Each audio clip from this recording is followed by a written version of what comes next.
Good morning, everyone. I would like to welcome you to our IE Business Daily Business Webinar Series. Today, we'll be discussing Whither, China with our special guest, John Tulak. John is an international and general business corporate attorney in private practice since 1977. He holds the prestigious AV rating for competence and ethics from Martindale-Hubbell Law Directory and is recognized in the Bar Register of Preeminent Attorneys as an expert in the field of international business law. He is annually listed as a leading lawyer in the Los Angeles County and Inland Empire. Mr. Tulak is active in all areas of international law, including the importing and exporting of goods, agency and distribution agreements, licensing, joint ventures, and infrastructure projects. He is extensively involved in oil and gas, electric power generation, sustainable agriculture, and resort developments. He advises on all aspects of business with China. He trains Chinese judges and regulators semi-annually on topics relating to international law and US law. He is also actively engaged in Mexico and many other countries, but today we'll focus on China. Mr. Tulak is also an adjunct professor emeritus retired of international business law at Cal Poly Pomona, where he also taught business law, entrepreneurial law, law for engineers, and business organizations. He was a College of Business Faculty of the Year in International Business 2 years in a row. He is a retired adjunct professor at University of La Verne College of Law, where he taught international law, international arbitration and mediation, payment systems, corporations, agency and partnership, and legal writing. He has also served as a judge pro tem for Superior Courts in Los Angeles County and has been a professional mediator for 27 years. Wow, John, what a resume. Thank you so much for joining us this afternoon. What are we going to hear about Whither, China? Well, it's my pleasure to be here with you all today. And thank you, Nicole, for that nice introduction. And thank you to IE Business Daily for sponsoring these series of webinars. I think it's a terrific idea, and I look forward to sharing with you a number of things about China. It's a good thing we have 3 or 4 hours to get through all the material today. I only wish. So there is a lot of material. I'm going to go fairly quickly through it. And I am going to do a screen share. So I'm going to go to that now and we'll get the presentation formally underway. As soon as it pops up. There we go. And now we go to our full screen. So this is a webinar that I've been doing now since 2012. And it started in 2012 because I started issuing my first warnings, things I didn't like that I was seeing out of China. And so I realized that there was a need for, at least at that time, was an annual briefing about what's going on in China, hence the question, Whither, China?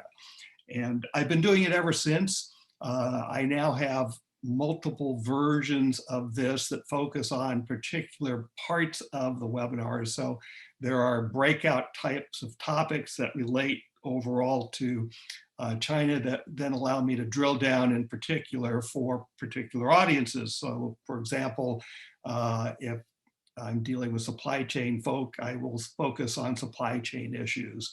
If there's a greater interest in policy, then we'll look at policy implications and political risk. So I've been doing variations on this topic about China for a long time. So China is a big country. It's an old country, and China is a country of walls and bridges. It has historically sought to keep out everybody who's not China. From the Mongols to more recently the Russians and so on. And of course, the Great Wall certainly symbolizes that. It also considers itself the center of the universe historically, and it is one of the oldest civilizations. And so in various ways over the centuries, China built bridges to the rest of the world, and also carefully guarded those bridges against what it would allow in and not allow in. And so it's important to understand walls and bridges, a yin and yang approach, if you will, to all things China. And we'll be returning to that theme from time to time as I go through the presentation. So it's important to understand that we made modern China possible through globalization in the form of our foreign investment and our spending on consumer goods, on industrial goods. We made modern China possible by our direct involvement with what was the fastest modernization that any country has ever accomplished. And in so doing, globalization, of which we were such a huge part, we lifted over 2 billion people out of poverty. And most of those people are in China, more people in China than anywhere else. And that's something that we can be justly proud of. It was a remarkable accomplishment, and it's still ongoing. But China then went in an unexpected direction on us. We expected, especially after we sponsored China to become part of the World Trade Organization, that China would further democratize and liberalize its economy. And that didn't happen. China did not democratize, and certainly under Prima Xi, we have seen it going in the opposite direction. Economic liberalization started stalling out, and then actually in recent years has actually reversed. Why? Because China is based not on true capitalism. China's economy is based on crony capitalism, which is controlled primarily by the Chinese Communist Party and also by the military. It's also based on corruption. And you say, well, wait a minute, isn't there this very, very visible program in China to eliminate corruption? Well, yes and no. Not all corruption is being eliminated, because the corruption, as we would define it, which is based on the crony capitalism, is all for the benefit of Chinese Communist Party officials. And the higher up you are, the more you gain from it. And so that's not going away. If you upset the apple cart in some way, you might go away. So Jack Ma recently experienced literally being shut down as an individual from speaking out, from being visibly involved in running his company, Alibaba, and his IPO was put on hold.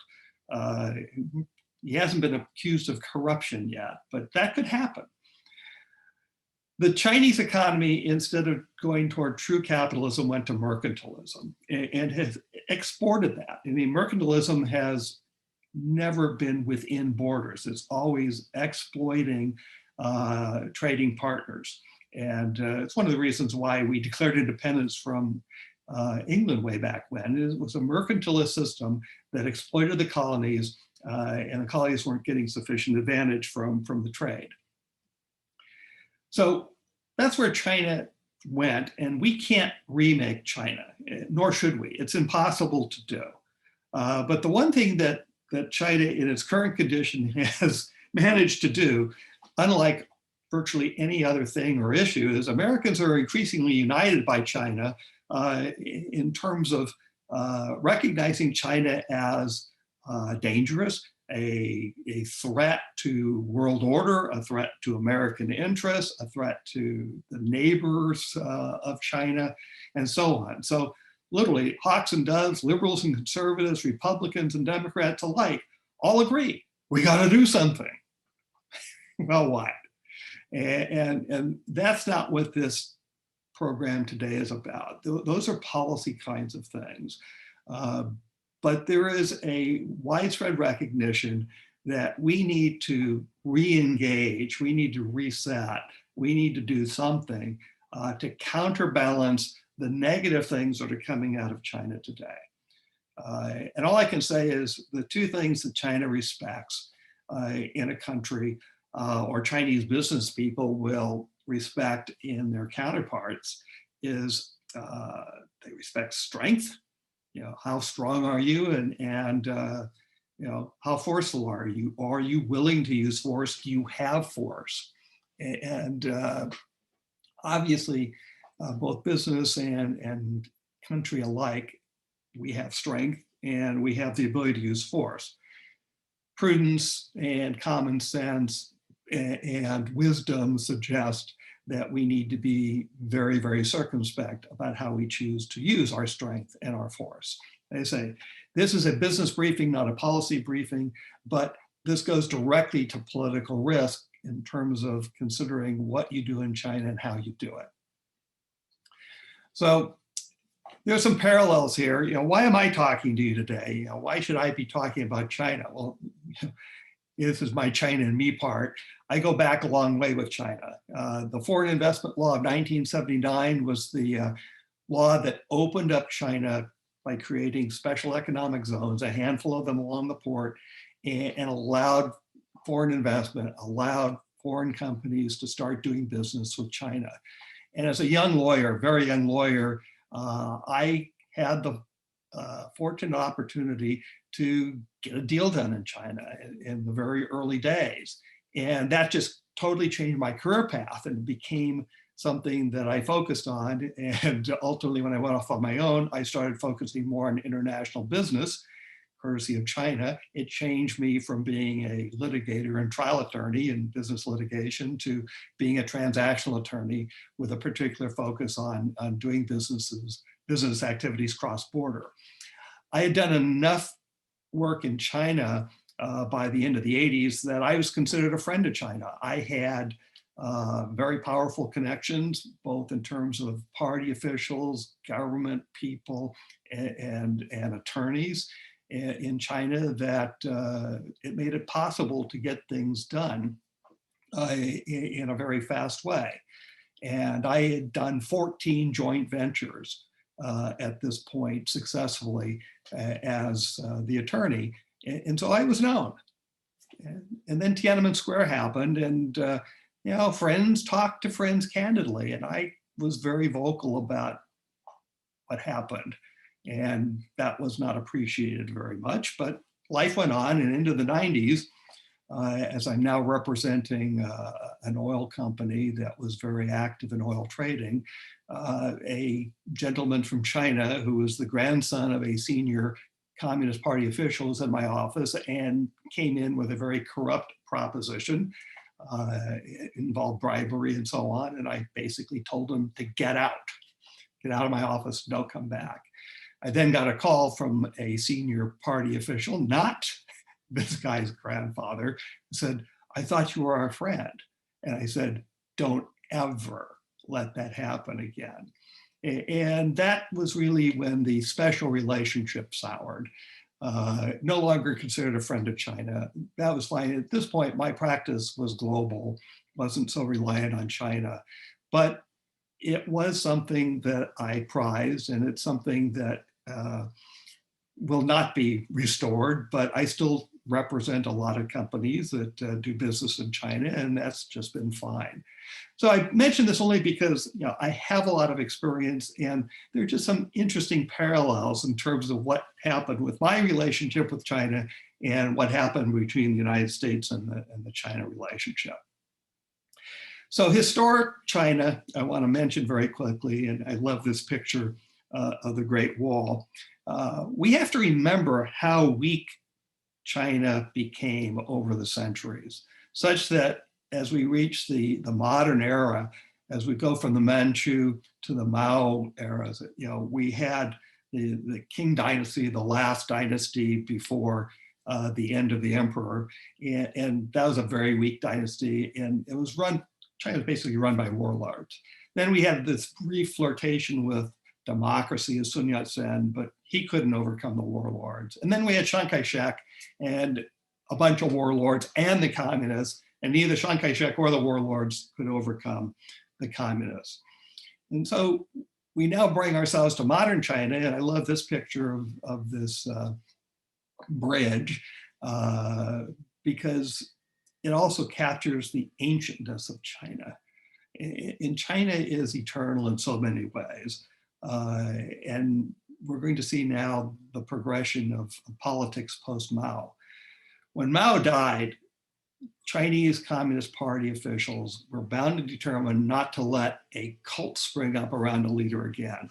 So Zhou Enlai was a very powerful and influential person, but he was also collaborative, as was Deng Xiaoping and Wu Jintao and Jiang Zemin, and decisions were made collectively. And then Premier Xi came along. So we're going to see how this ties back to the dynasties in just a second. So here's how China wants the rest of the world to view it today. This nice, big, friendly, cuddly panda bear kind of image. And what happened to my screen? There we go. This is how China likes to present itself to the rest of the world. But the reality is more like this. China is really very two-faced, and historically it's always been that way. China has always attempted to hide its weaknesses. Even the weakest Chinese emperor looked powerful, and in reality wasn't. China is duplicitous. China is two-faced in the sense that it will say one thing and will do something completely the opposite of that. And so we always have to keep that in mind. So you remember this guy and how much trouble he caused, not just to the rest of the world, but he was basically responsible for the deaths of millions of Chinese by his absolutely idiotic policies. The Great Leap Forward, the Cultural Revolution, the deliberate execution of perceived enemies. This guy was bad news for China. And now we have Premier Xi, who has in recent years become the single most powerful leader of China in centuries. In fact, more powerful than Mao in many ways, because from a standpoint of understanding economics and understanding force and having a force, a much stronger military than Mao ever had, and a much stronger economy than Mao ever had. This is a very powerful man, and he has been building up the cult of Xi to the point where no one will say no to him. And that's a dangerous thing, not only for China internally, but for the rest of the world. Because what if he, in his ego, miscalculates? So what does China want? And today that means, what does Xi want? Well, externally, China wants respect on the global stage, and it has a voracious appetite for resources, particularly natural resources, or it can't continue to maintain its economy, let alone grow it. Internally, China wants, desperately has historically always wanted, order and growth. And the Chinese people will put up with a great deal of what we would call repression in exchange for order, in exchange for stability. And that also means that China has to grow, or it will not be able to provide the growth that its people want.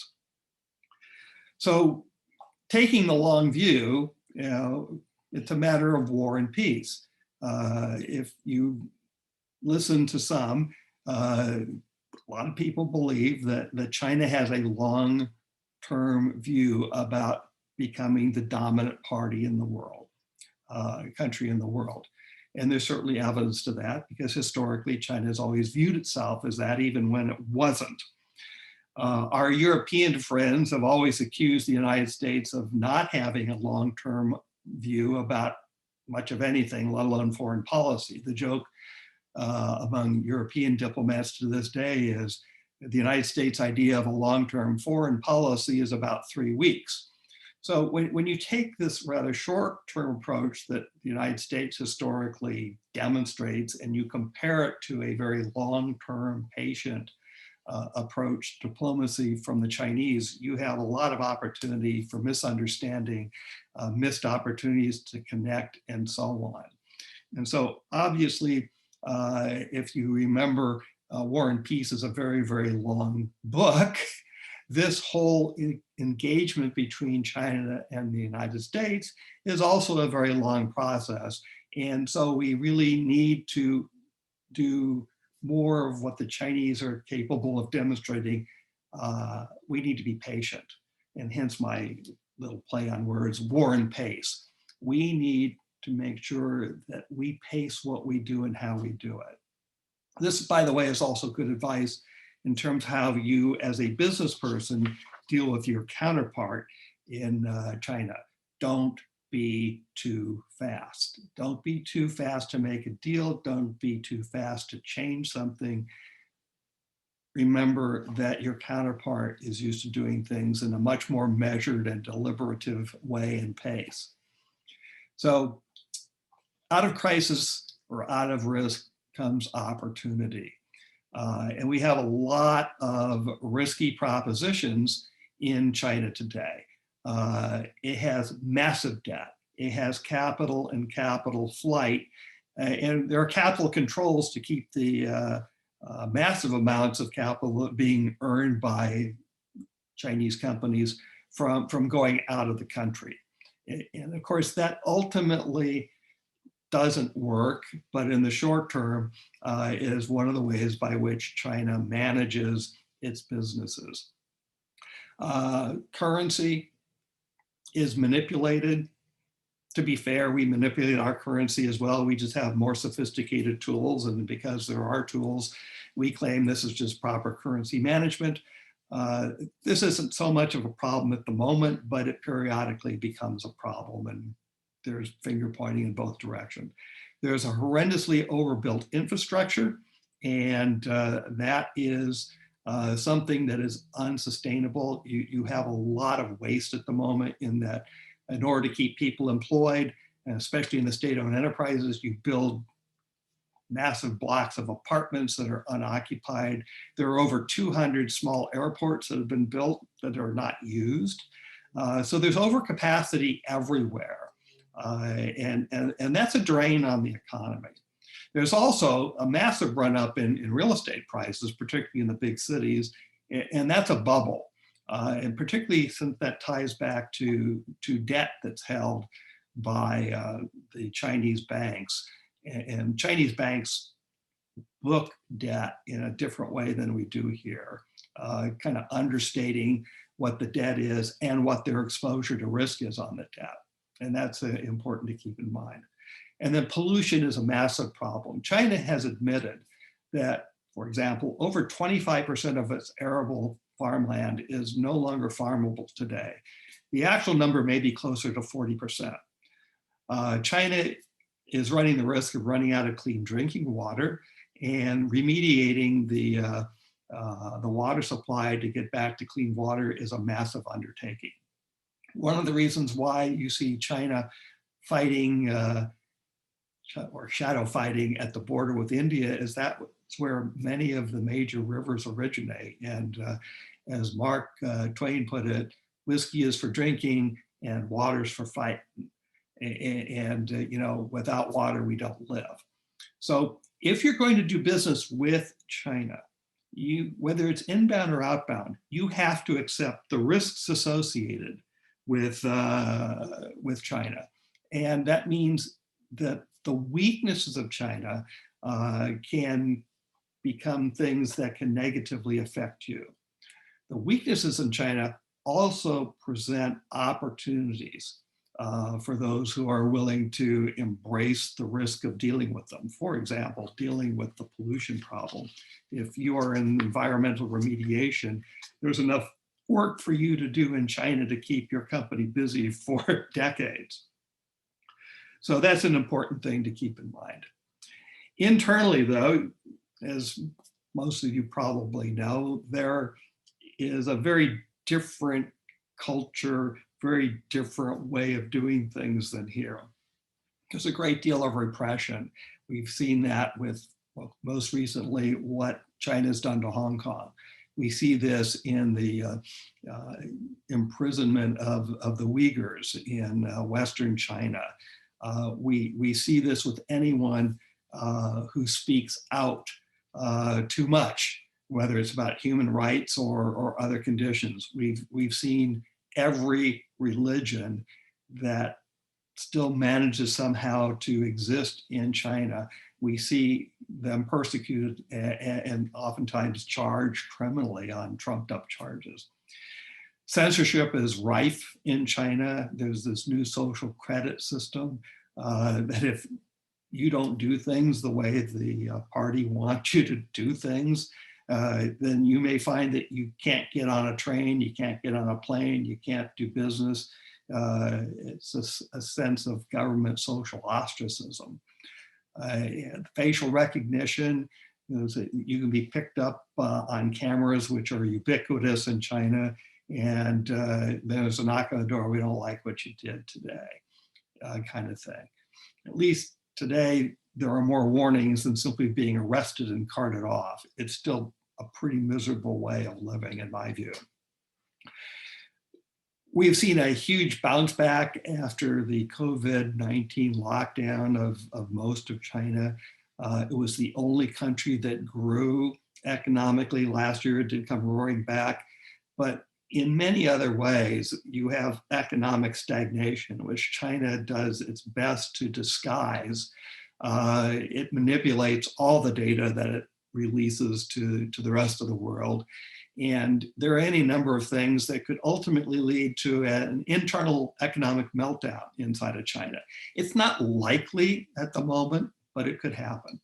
The way that China continues to prop up its state-owned enterprises, SOEs, the way it continues to overbuild housing and other infrastructure, highways to nowhere kind of thing, like almost like our bridge to nowhere.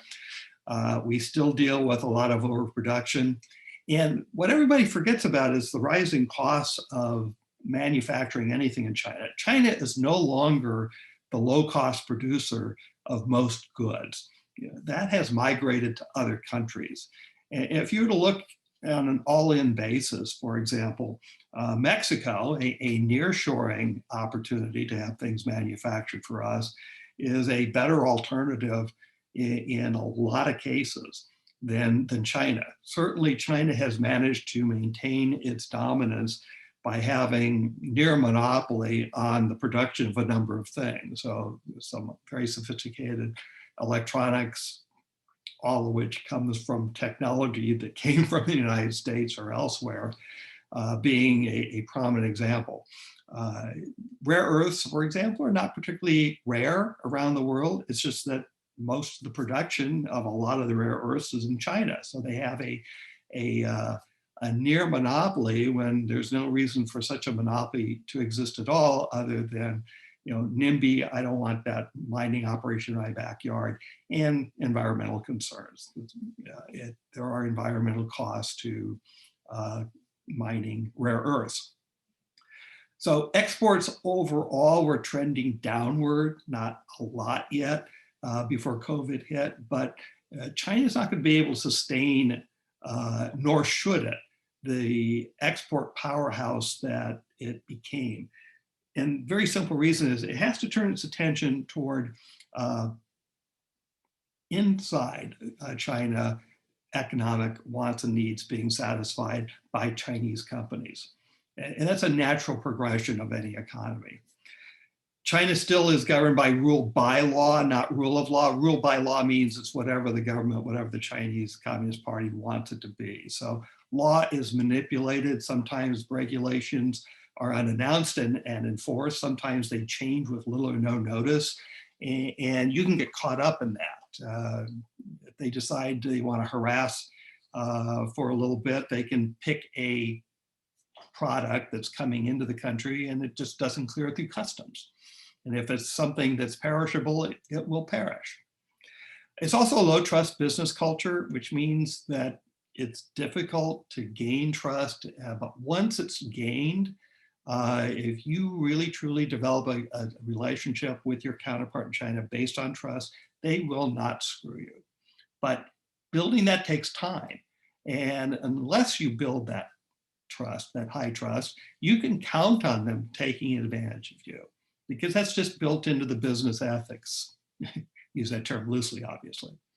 The last thing I'll mention is that there's an aging population.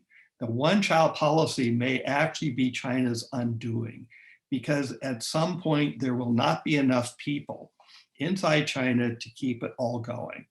In which case China will never be able to achieve its overall goals. It will regress. And if they don't address the environmental problems that they have, they're going to regress anyhow. Geopolitically, we know some of the things that China does. These are very bad things. China is one of the leading experts of cyber war and espionage. They're the leading stealer of intellectual property. They learned that from the Russians. After the Bolsheviks took over Russia, became the Soviet Union, they basically assigned a Russian person for every single thing that was invented in the world, because they would not recognize anybody else's intellectual property. So didn't matter what it was, a Russian did it. China was not quite so bad, but it learned from the Soviet Union that what you can't figure out and get on your own, you can steal. And they continue, unfortunately, to do that today, albeit to their credit. IP regulators in China have been given a brief to stop the IP theft and other misuse of intellectual property.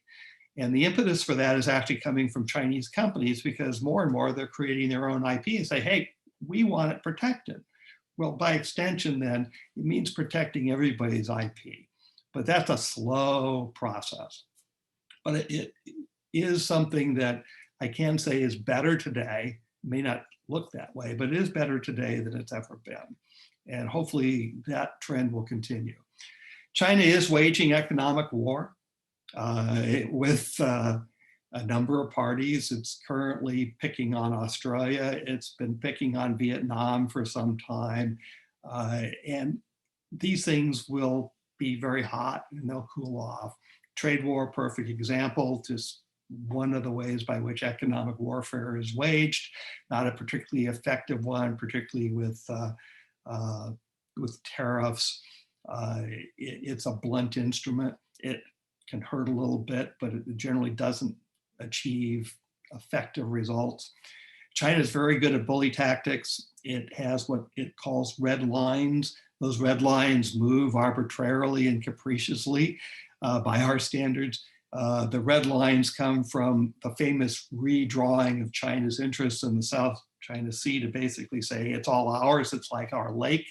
It means Taiwan belongs to China not only for historic reasons, but you're close enough to us that you're not going to assert any interest in South China Sea.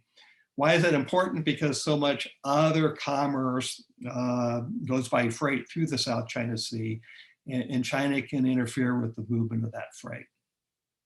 So our historic special relationship with the United States is frayed. We've talked about that already a little bit. And we are currently dealing with a very aggressive China, being very aggressive in multiple ways on multiple fronts. One of the things that I think should point out, however, is that their widely touted Belt and Road Initiative, I think, will ultimately fail after some initial very visible public successes. Receiving countries are getting wise to the strings attached to Belt and Road debt or Belt and Road construction, and are much more wary of entering into those deals with China, and well, they should be. Ultimately, I think Belt and Road will not achieve its overall goals. Need to mention the military is the second most powerful entity inside China, and it's the only group that can provide any kind of check and balance on Premier Xi. Right now, they assert little or no check or balance influence on him because they're benefiting from what Xi is doing and how he's doing it. So right now, the military is very supportive. The military could be powerful enough to actually force a war if China decided that we need to strike before we lose advantage. It's an unlikely proposition, but remember, wars start on miscalculations and mistakes. And, the damn fool thing in the Balkans, which started World War I. What a stupid way to go to war. But there are so many pressure points and tension points right now with what China's doing.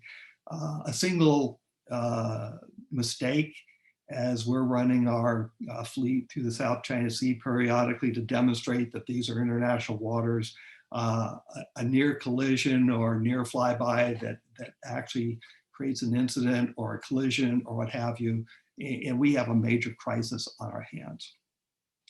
The other thing is that military people speak out with the Communist Party's approval on a fairly regular basis. So you listen to who's saying what. The most outrageous stuff will come from lower level Chinese military people, so a colonel or a brigadier. And that's testing the waters. Let's see what world reaction is to our statement.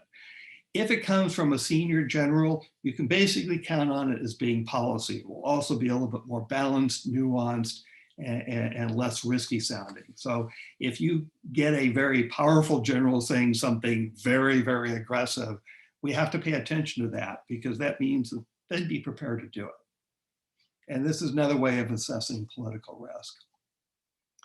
So back to the yin and yang. China is so weak and it's so strong at the same time. So what does that mean? What is China today? Is it a crouching dragon? I mean, that's how most of us perceive it. It looks dangerous, it feels dangerous, it sounds dangerous. Or is it a cornered rat? Either way, it can hurt you, okay? Or maybe it's both. In many ways, you could argue that China is nearing its economic, political, and military peak. And if it starts feeling like it's declining, it's going to feel more like a cornered rat, even if it's trying to behave like a crouching dragon. If prosperity is unsustainable, you have uncertainty, you have risk, and out of risk, you also have opportunity. Again, classic Chinese yin and yang. So after hearing all that, you want to do business in China? If you walk along the road and you meet Buddha along the way, what do? As Harvey Mackay said it in his book, How to Swim with the Sharks Without Being Eaten Alive, you sell him. You sell the Buddha. And we are certainly capable of selling to China. In fact, the tobacco company sure did that very, very successfully. And if nothing else in our foreign policy works, if they continue to consume tobacco at the pace that they're currently doing, China will certainly manage to kill off a lot of its population a lot earlier than they otherwise would live. Which, by the way, Chinese life expectancy since the development of the country economically in a lot of places has gone dramatically up. This, of course, would reverse that trend. So if you are interested in going to China to sell, do you want to go E first or feed first? E-commerce is a whole lot easier, because e-commerce is not easy in China, but there are a couple ways by which you can actually get in by using the leverage that come from these massive e-commerce sites. There's Tmall by Alibaba, which is for large companies, established companies, brand known, recognized companies, like an IBM kind of company. Of course, IBM is big enough to do its own thing, its own way. I can tell you, however, from my own experience in consulting especially on power projects, consulted on about 30 power projects in China back in the late 90s through a company that I represented. And we consulted with a couple of foreign companies that were big because we had the prior experience. And they would always say, well, we're a big company and we know what we're doing. And China would take advantage of them every single time when they didn't listen to how to do things. Tmall and Taobao, which is designed for smaller companies, they tell you what to do. They tell you how to do it. You set it up on the platform. You just follow the rules, and you can break out your product in China. These are well-designed platforms, as is JD's, which is the second largest platform in China. And then you can also indirectly market through social media in China. That's WeChat, like Facebook, and Weibo, like Twitter, and you can get the word out. There are also some of the other things like Instagram. I don't remember the name of that one, but there are ways of accessing it. Remember that China is very different than we are in so many ways. So selling directly inside of China is tough. There is no reliable protection of your IP if you're going to go directly there, or you're going to license somebody to manufacture and sell there. You better pick your counterpart very, very carefully. I'm a big fan of licensing, by the way, but it's only as good as your counterpart that you've chosen. There's a very different approach to marketing and sales over there. And so what we do for advertising and branding that may work really, really well in this country will absolutely bomb in China. And remember, please, as you're doing business cross-border and your information is passing from here to there, there is no privacy over there. Not in banking. The government can snoop on anything in your banking. And if anything is stored on a Chinese server, Chinese government can come in and see it at any time for any reason. You think the server company is going to stop it? That's not going to happen. So just keep those two things in mind. So I promised you an action plan as the last part of this. And so let's look at this to finish up. If you're going to go to China inbound, then measure twice or more and cut once. Really plan, then plan some more, then plan some more again. And then start small. Start with some test marketing, see how things work, test concepts. And the more you can be environmentally sensitive and focused on how you position your product or services, I think that presents an opportunity and a benefit. If you're still buying from China, then test your supply chain regularly. And don't be surprised if you find some surprises, from your supplier or your suppliers from time to time. And remember, especially if your goods are coming from way inside of China, those goods still have to get to the port, then get loaded on the ship and come out.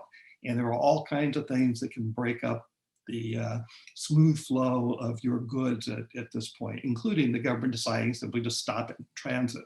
That has not happened very much yet, but it could if tensions politically rose. Build resiliency. If you are dependent on China, sole source, you're in trouble. If you have a sole source single manufacturer, you're in bigger trouble. So build resiliency, diversify as much as you possibly can. As they say, regularly test how well your supply chain is going. So how to open the door? Can you do it yourself? Yeah, if you take enough time and you really know and understand the culture, you can open the door yourself. Better yet, get a Chinese person or company to be your eyes and ears, not necessarily your agent, be very slow to grant agency, but to rep you. Let them open the door for you because they know how to do it and you don't. Research thoroughly, I mentioned that before. Research your market very, very clearly. Know and understand how your product or service would fit into how the Chinese do things, how the Chinese buy things. The Chinese middle class has a lot of purchasing power today, and they value American-made goods. They view those as luxury goods. And so that's a big market. Chinese companies sometimes absolutely want American parts, American goods, American resources more than anybody else's. So that's another thing to look at and see where the fit is. Plan excessively, again, for obvious reasons, because you're taking on a variety of risks. So really think carefully about how you're going to do this. Engage your expertise locally. I love this picture because I actually have people just like him in China that I can consult with on a variety of different kinds of topics or areas and get good feedback and be able to advise my clients accordingly. Immerse yourself culturally. If someone offers you tea, and you don't like tea, drink the damn tea. All right, that's pretty easy. Tea is pretty good stuff. But it means understand that the Chinese are different than we are. They think differently, they act differently, they say things differently. And so to understand them, which is going to be very difficult, it takes some time, but it's worth the effort. I really enjoy my interaction with China, even when they drive somebody in particular, a given person may be driving me crazy.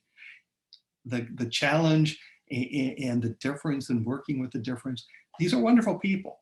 They just don't have a wonderful political system, but they're good people. Enjoy the local cuisine. You know, well, maybe not bamboo so much. How about that? That's better. You know, they eat a lot of stuff that we don't. And basically, try to eat everything. So you got to watch what you eat sometime. But if you're at a formal dinner and they put something on your plate, you better eat it, because that's culturally bad to not do that. And it means thinking differently. It means trying to think in a way that is different than what we're used to, and to put ourselves in their shoes and try and think like they do. And the more you can get simpatico with that, even if you don't agree, the more you can demonstrate that, the more you're able to build trust. It shows that you're willing to see things the way they see things. Even if you may not completely understand, or it will take you some time to understand, it's worth that effort. And finally, please be patient. It's a different pace. We are the hasty people. They are the more deliberative people. As a business culture, you have to build that into what you do and how you do it. And frankly, it's kind of, I won't say relaxing, but it does feel good when you get into this different kind of flow. And then finally recognize that there will be barriers that you see that you have to overcome, and there will be barriers that you don't see that you have to overcome. So both the deliberate and sometimes the unintentional barriers, all of that has to be addressed. And yet it is possible to do that, and to do that very effectively. It brings me back to the idea of walls and bridges. We all build walls for certain things at certain times. And we have to then recognize that we can never do business with ourselves. And so we have to tear down the walls, or be able to at least see over the wall and see who's knocking at a door. And we have to build bridges if we're going to be effective. So in conclusion, China's not our friend anymore, but it doesn't need to become our enemy. And even as rivals, which is what I think we are today, we have more to gain by collaborative efforts than by confrontational tactics. And war is not inevitable between rivals. The Thucydides trap that says war is inevitable because a rival growing power will either try and gain advantage, or the existing power will try and use war to stop a rival from growing. That is not inevitable.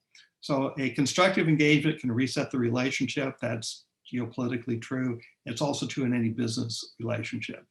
In the meantime, be safe, diversify from China, and remember where we are.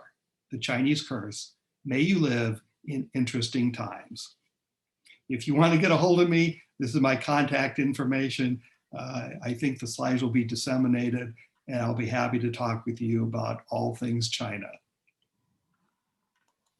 And that brings me back live, face to face with you.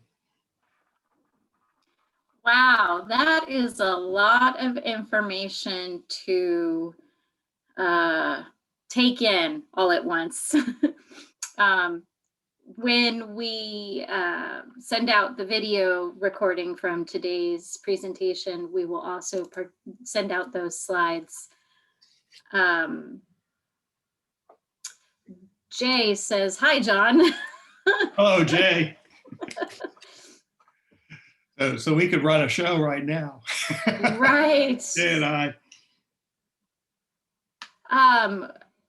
I'm curious, are you finding clients still really interested in going into China's market, even with the dynamic between our two countries changing? Oh, I think so. I think that a sensible company should be approaching it with a more wary sense of what am I getting into. But you see the opportunity there. And the biggest opportunity that I see is in remediation. The environmental problems in China are so severe that China has publicly acknowledged many of them and has been looking for solutions. And I'll give you one that's right in our own backyard here in the Inland Empire. We have a retired professor from the, I forget which Claremont College it is. I think it was Pomona College, but I know John Cobb. And John also became somewhat of a philosopher and wrote very influentially about a different approach to thinking about the environment. And then China discovered John Cobb's works and sponsored, it was running for several years here until COVID, but sponsored a symposium each year that focused on the John Cobb approach to environmental solutions. So that was something that I had the privilege of attending a few years ago. And then I got to meet John, who's retired at Pilgrim Place here in Claremont, and he's quite an interesting guy. And I could see after talking with him that China would understand and feel comfortable with that approach. So that's a way of getting prepared. If you're going to go to China on an environmental kind of thing, look at some of John Cobb's works as a way of kind of getting some buzzwords and phrases that will resonate with whoever you deal with in China. Another question. Don't you think that there is an ever increasing number of people in China being repressed now into upper middle class, and that there is an increasing chance of an uprising in the not too distant future? Yeah, that's not going to happen in the way that I think that you're using the term, because there are no weapons in China. In fact, Uyghurs were so desperate a few years ago. This was before the real repression even kicked in, that they'd be protesting and that they'd be shut down. And so a handful of Uyghurs from time to time would literally wield knives and attack, because there were no weapons. And so what China then did is they took these very isolated incidents where someone would wield a knife and said, this is our evidence of suppressing terrorist activity that's being supported by radical Muslims on the outside, Right. because the Uyghurs are Muslim. Okay. Of course, there is zero evidence whatsoever of arms being smuggled into China to arm the Uyghurs. The Sure. Hong Kong Chinese aren't armed. Their protests were peaceful. And there were only occasional incidents of violence in Hong Kong. And the first violence in Hong Kong actually came from thugs hired by the Chinese Communist Party to act as protesters acting up. So an uprising in the sense of some kind of insurrection, that's not going to happen.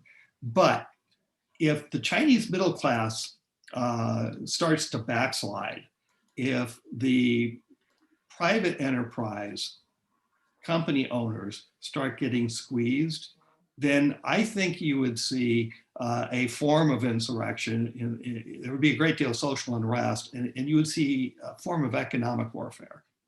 And it could in fact destabilize the country. I think the greater uprising potential is within the Communist Party or the military, that they decide that Premier Xi has gone too far. And they decide that they have to stop him. And that would be a coup. uh, Right. which is a form of uprising, obviously. Do you foresee any changes in policy direction or relationship by the Biden administration over the next 3 years that could impact businesses doing business in China? That's a really good question. I get asked that question a lot now. And so in the short term, what we're seeing from the Biden administration is basically a continuation of the Trump policies. Can you believe that? Oh my goodness. Okay.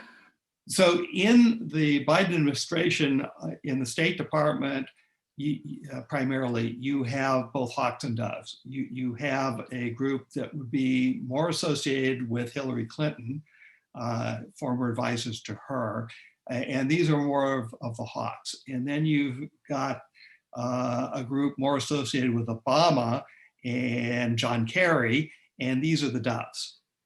And right now, hawks and doves alike believe we have to have a consistent, coherent, and strong policy toward China. And the hawks kind of have the ascendancy only in the sense that nothing's changed yet. So there's a continuation of the Trump policies. Now, the softer side of that, you've seen just recently with the climate mini summit that we had, and China and the United States have pledged to cooperate on matters related to climate. Now, whether you agree or disagree on approaches and what, if anything, should be done about particular climate issues, the fact that the two countries announced this is a way of kind of bringing down tensions a little bit. It is meant to be collaborative, and now we would hope in some way, shape, or form that that kind of collaborative approach gets carried out in some tangible way. Again, even if you disagree with what they do, it's good that the countries are attempting to do this together. Sure, keep those lines of communication open. Exactly. And because China has so many environmental problems, I would expect that they won't give mere lip service to the global environmental issues, that they will actually meaningfully participate. May not be in the way that we would like, and may not be very fast, but it is, I think, going to be something that we'll see something tangible coming out of that. It will also be a casualty, a first casualty, if some other issue then really divides us. Does the Chinese government get most of its funding from its ownership, part or whole, of businesses? If so, will people want to continue opening new businesses in China? Entrepreneurs could clearly make more money opening their businesses in the US. Well, they wouldn't be allowed to. Yeah, They leave and come here and open their business. yeah, and that's what they aspire to do. They aspire to get money out of China. Right now, that's much more difficult than it's been in recent years, where there was a fairly loose policy for a while. But for example, a lot of Chinese money funded the explosive purchase of residential properties here in Southern California in areas like San Marino and Arcadia. That was abruptly cut off a couple of years ago. So the Chinese people are very entrepreneurial. The Mao years and all the repression of capitalism was very much an anomaly for Chinese history. So given the opportunity, Chinese people want to own businesses, they want to make money, and then they want to put it to further productive use. But even more than that right now, Chinese business owners want to get their kids into American schools. And then they want to find a way to keep some or more of their families here. Sure. And it's a diversification thing, just like we talked about earlier. We need to diversify our supply chain. The Chinese want to ensure continuity of family. And if you can get family out of China and away from the repression, that's a good thing. Anybody in Hong Kong with an opportunity to leave the UK, because Hong Kong is still considered a part of the Commonwealth, China's loss here of Hong Kong citizenry that have the money and the capability of moving to the UK or any other Commonwealth country, and they can vote with their feet and leave before China stops that too. They Okay. should get out of Hong Kong. Interesting. Well, are there any last tips or little pieces of advice for business owners looking to diversify or expand into China? So let's look at the first one first about diversify. I can't stress strongly enough the need to have more than one source of supply. I have never liked to rely on sole source supply from the time as a young lawyer and dealt with the first solar energy project that we had here in California. And we were sole source reliant on one thing because nobody else in the world made this. And it was a small company and they were not very sophisticated and we had nightmares doing business with them. But without that one part, we couldn't do anything else in the entire project. We had to have them. And that's a bad feeling. And so my advice is always, if you can find more than one place to get something, you should establish those relationships, even if you don't immediately use them. But to have that plan B in place, to be able to go somewhere else in the event that your regular supply is interrupted for whatever reason, or you choose to end that relationship for whatever reason. You know, where do you go next? It better be in place ahead of time, or you're really going to have a problem. And so the same kind of thing, I think, applies if you want to go into China. Don't put all of your eggs in the one basket kind of thing. Don't just sign a long-term agreement with somebody you barely know. Even if you thought you've taken some time and developed the rapport. I mean, would you give an exclusive to somebody that hasn't earned it? I see this all the time here in this country. I just gave an exclusive distribution agreement for the entire country to this company. Right. Why'd you do that? You know, they haven't earned it yet. So it's a go slow kind of thing. And at the beginning, test different concepts in different parts of China with different companies and see which one works out better than the other and then move more in that direction. I just think that's common sense. Sure. Well, for a lot of entrepreneurs, especially small business folks, the idea of, oh, I'm international now because I'm going into China, it's kind of hard to pull back and go slow because it's so exciting. True. And I mean, how do you eat a hot dog? One bite at a time. You don't try and do too much too fast or you're going to feel it. It's going to give you right. Right. Well, I thank you, John, for your time today. This has been really enlightening for all of us here at IE Business Daily. We thank you. We thank our attendees. And as I said at the beginning, we will be sharing the recording of this webinar on our YouTube channel. And for those that wish, we'll also send out John's slides along with his contact information. And I'll say goodbye. Thanks so much, Nicole. Thank you, John.